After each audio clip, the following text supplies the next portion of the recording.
সীমান্তের 3 দিক ঘিরে থাকা বিরাট দেশ ভারতের সঙ্গে সম্পর্কটাকে স্বাভাবিক করতে চায় না। 3 দিকে সীমান্ত এত বড় বিরাট দেশের সাথে বাংলাদেশ কেন ভালো সম্পর্ক করতে চায় না, এইটা ভাবাই হাঙ্কেরে আওয়ামী লীগের অ্যাক্টিভিস্ট নবনীতা চৌধুরী আফার ওই যে বুক ফাইটা যায় অবস্থা হয়ে গেছে।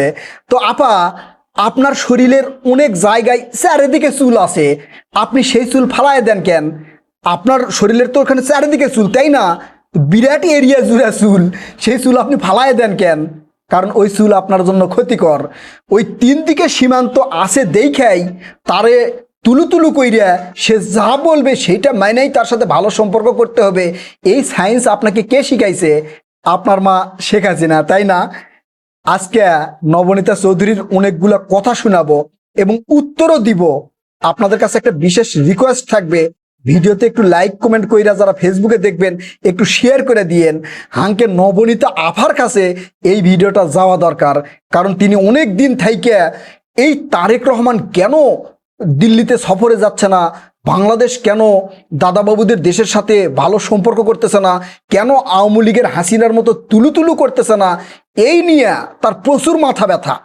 তারে যে কে শিখাইছে এইটা, সেইটাই আজকে খুঁজে বের করবো। বুঝতে পারছেন? তো নবনীতা চৌধুরী আফা তিনি বলছে যে ভারত বাংলাদেশের 3 দিকে সীমান্ত নিয়ে অবস্থান করতেছে, এই জন্য বিশাল একটা দেশ, তার সাথে আমাদের ভালো সম্পর্ক করতে হবে। কেন ভালো সম্পর্ক করতে হবে? কারণ বিশাল দেশ, 3 দিকে সীমান্ত, বোঝেন নাই? তো নবনীতা আফা, আপনি কারে ভয় দেখান? আপনি কারে ভয়টা দেখাচ্ছেন সেইটা কোন? 3 দিকে সীমান্ত দেখাই তারা যা বলবে সেইটা শুনে তারেক রহমান তার সাথে ভালো সম্পর্ক করবে, তুলু তুলু করবে, দাদা দাদা বলে চিৎকার করবে। এই সায়েন্স এখন মাথা থেকে ছুঁড়ে ফেলেন।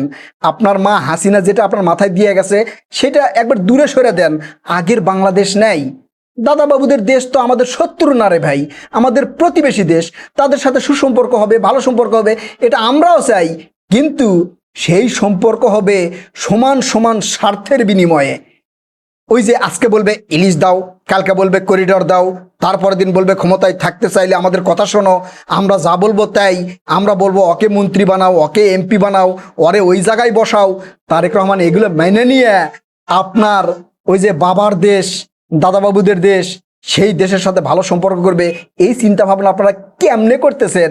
হ্যাঁ, আওয়ামী লীগ নাই, শেখ হাসিনা নাই, এই চিন্তা ভাবনা করেন না নবনীতা আফা। কারণ আপনারা যদি কিছু দেওয়াও থাকে সেই বিষয়ে যদি আপনি কথা বলেন, একটু চিন্তা ভাবনা করে কথা বলেন। বোঝেন নাই?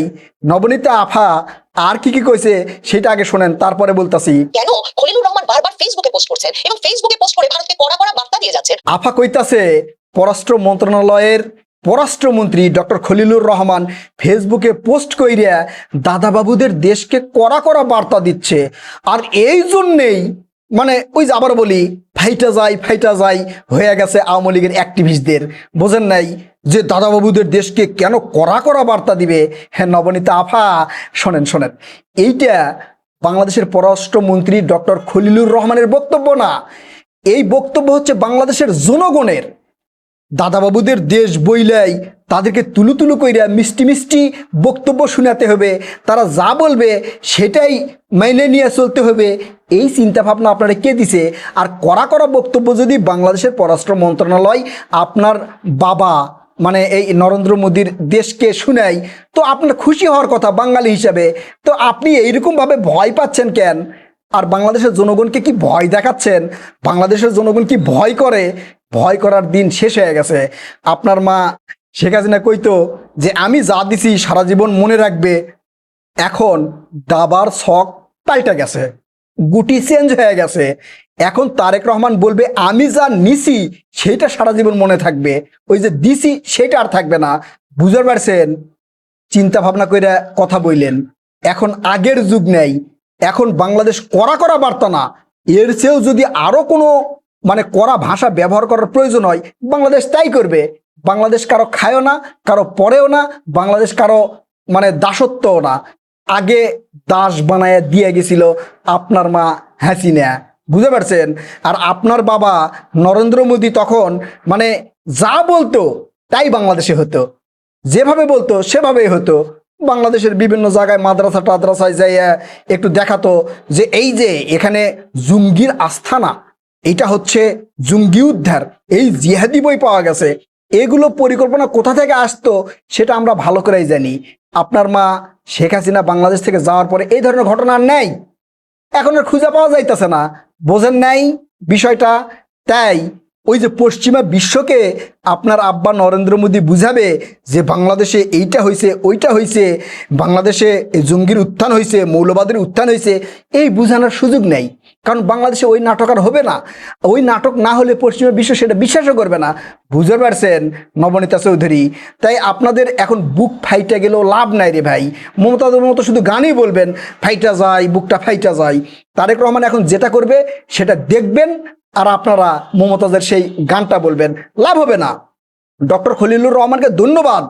যদি এর চেয়েও আরো কড়া ভাষায় কোনো বিবৃতি দিতে হয়, কোনো কড়া ভাষায় যদি পোস্ট করতে হয়, তাই করবে।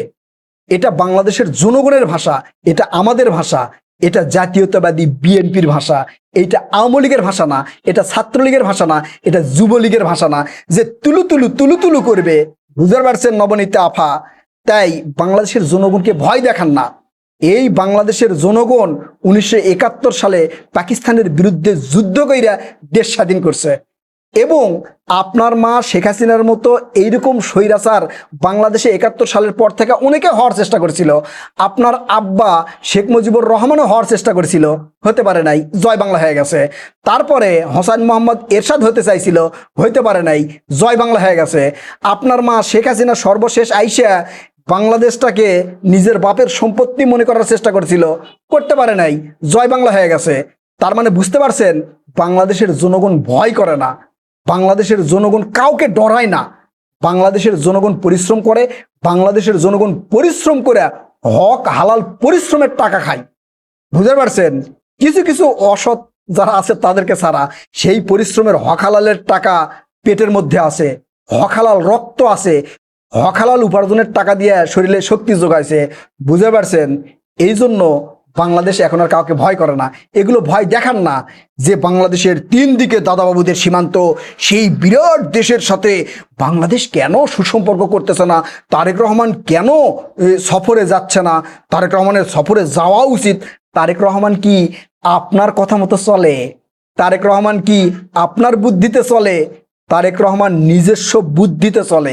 নিজস্ব বুদ্ধিতে আপনার মা শেখ হাসিনার সময়ে এত নির্যাতন সহ্য করার পরেও দলটাকে টিকে রাখছে। এখন বাংলাদেশের হাল ধরছে এই যে দুর্বল অর্থনীতি, ভঙ্গুর প্রশাসন নিয়ে তারেক রহমান যে যাত্রা শুরু করছে, এটা অভাবনীয়। আমরাও কল্পনা করতে পারিনি যে এত অল্প সময়ে এতটা রিকভারি করতে পারবে বাংলাদেশ, এতটা রিকভারি করতে পারবে তারেক রহমান। আমরা ভাবতে পারি নাই। যদিও আমরা বলেছি যে আলহামদুলিল্লাহ ইনশাল্লাহ বাংলাদেশ সামনের দিকে এগিয়ে যাবে, তারপরে মনের মধ্যে একটা ভয় ছিল যে এত তাড়াতাড়ি তারেক রহমান কি রিকভারি করতে পারবে। আলহামদুলিল্লাহ করেছে। বুঝতে পারছেন? মাঝে মাঝে আপনাদের ওই যে আপনার আব্বা নরেন্দ্র মোদীর দেশ থেকে একটু সংকট করার চেষ্টা করতেছে, বোঝেন নাই? এই যে গ্যাসের সংকট, তেলের সংকট, কোথা থেকে কি কারণে হচ্ছে আমরা কিন্তু বুঝি এগুলা, ঠিক আছে? তারপরেও তারেক রহমানের বিচক্ষণতায় বাংলাদেশ কিন্তু এগিয়ে যাচ্ছে, সংকট থেকে উপরে উঠতেছি, বন্ধ কারখানা চালু হচ্ছে, বিদ্যুৎ সংকট আস্তে আস্তে কমে যাচ্ছে। তাই বাংলাদেশকে ভয় দেখাবেন না, তারেক রহমানকে ভয় দেখাবেন না নবনীতা চৌধুরী, বোঝেন নাই? ভয় দেখে লাভ হবে না, চলছে চলেই যাবে ইনশাল্লাহ। ভয় যদি থাকে তাহলে আপনারাই ওই যে যেমন করে ভয়ে পালায় গেছেন সবাই, ওইভাবে পালায় যান। প্রিয় দর্শক, আপনারা কি মনে করছেন নবনীতা চৌধুরী কেন এই বক্তব্যগুলো দিচ্ছে, কিসের কারণে দিচ্ছে, কিসের বিনিময়ে দিচ্ছে? আপনারা আপনাদের মূল্যবান মতামত জানাবেন। কথা হবে নতুন কোনো ভিডিওতে ইনশাল্লাহ। ততক্ষণ পর্যন্ত ভালো থাকবেন। আল্লাহ হাফেজ।